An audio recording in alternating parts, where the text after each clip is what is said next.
Everyone, আসসালামু আলাইকুম। আশা করি সবাই অনেক ভালো আছো। আর এই তো আজকে বাসা থেকে বাইর হয়ে পড়ছি। আজকে যেদিকেই দুই চোখ যাবে সেদিকেই যাব। আর আজকে হাঁটতে হাঁটতে পুরো শহর থেকে গ্রামে চলে যাব। তোমরা ভিডিওটা দেখলেই বুঝতে পারবা। আর আকাশটা জাস্ট দেখো তোমরা, কত সুন্দর লাগতেছিল আকাশটা দেখতে আজকে, তাই না? মাশাআল্লাহ। আর আকাশের ভিডিও করতে করতে আমার বোন তো আমাকে রেখে চলেই যাচ্ছিল। আর এই তো এখন আছি আমরা শহরে, কিছুক্ষণের মধ্যে আমরা গ্রামে প্রবেশ করব। আর এই তো চলেও আসলাম। আর এই সাইডে আসলে মনে হয় যে আমি কোনো একটা গ্রামে চলে আসছি। আর এই সাইডের পরিবেশটা আমার কাছে অনেক ভালো লাগে। চারিদিকটা পুরো সবুজে সবুজ হয়ে গেছে। আর আকাশটার কথা আজকে কি বলবো, মানে বাস্তবে এত পরিমাণে সুন্দর লাগতেছিল, মন চাচ্ছিল শুধু আকাশটাকেই দেখি। আর এই তো এখানে একটা ট্রেনও চলে আসলো। আর আমি এসব ভিডিও করতেছিলাম, আর আমার বোন দেখো একাই কিভাবে দাঁড়ায় আছে। পরে দেখলাম যে ও একাই না, ওর সাথে এই ছাগলগুলাও আছে। ট্রেন চলে যাওয়ার পরে আমরা রেল লাইনে যাই দুই বোন মিলে কিছু ভিডিও ক্লিপ নিচ্ছিলাম। আর আমি অনেক লাকি যে আমার ভিডিও করে দেওয়ার জন্য আমার দুইটা বোন আছে।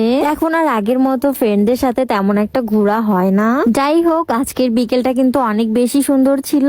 আজকের ওয়েদারটা এতটাই সুন্দর ছিল যে সবকিছুই ভালো লাগতেছিল দেখতে। আর আমরা যেহেতু দুই বোন মিলে গেছিলাম, তাই আমাদের দুইজনের একসাথে ভিডিও করে দেওয়ার মতো কেউই ছিল না। তারপর আমি একটা পাথরের মধ্যে ফোন রাখে দেখো আমার বোনকে টানতে টানতে নিয়ে যাচ্ছিলাম। যাই হোক, যে কোনো আইডিয়া করে হলেও একসাথে ভিডিও করতেই হবে। তারপর আমরা দুইজন মিলে এই তো এখন হাঁটে হাঁটে আসবো সামনে।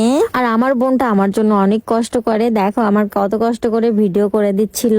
আর আজকে এই জায়গাটায় তেমন একটা মানুষ ছিল না। আর আজকের ওয়েদারটার কারণে আমার তো মন চাচ্ছিল অনেকগুলা ভিডিও করি। আর সব ভিডিও করার পিছনে অনেকগুলা কাহিনী থাকে যেগুলো এডিট করার সময় মনে পড়ে যায়। আর এই তো আমরা চলে আসলাম এখন রেল লাইন থেকে, এখন বাসার দিকে যাব। আর এখান থেকে বাসা যাওয়ার পথে একটা স্কুল পড়ে, যেটাতে আমার অনেক রকমের স্মৃতি আছে। আর এই হচ্ছে সেই স্কুল যেখানে আমার ছোটবেলার কিছুটা সময় এখানেই কেটে গেছে। সময়ের সাথে সাথে সবকিছুই চেঞ্জ হয়ে যায়, কিন্তু ফেলে আসা স্মৃতিগুলো আর ভোলা যায় না। স্কুলটা দেখলেই ছোটবেলার সেই সুন্দর মুহূর্তগুলোর কথা মনে পড়ে যায়। অনেক কিছু বলে ফেললাম। সো আজকের ভিডিও এই পর্যন্তই। সবাই ভালো থাকবা, সুস্থ থাকবা। আল্লাহ হাফেজ।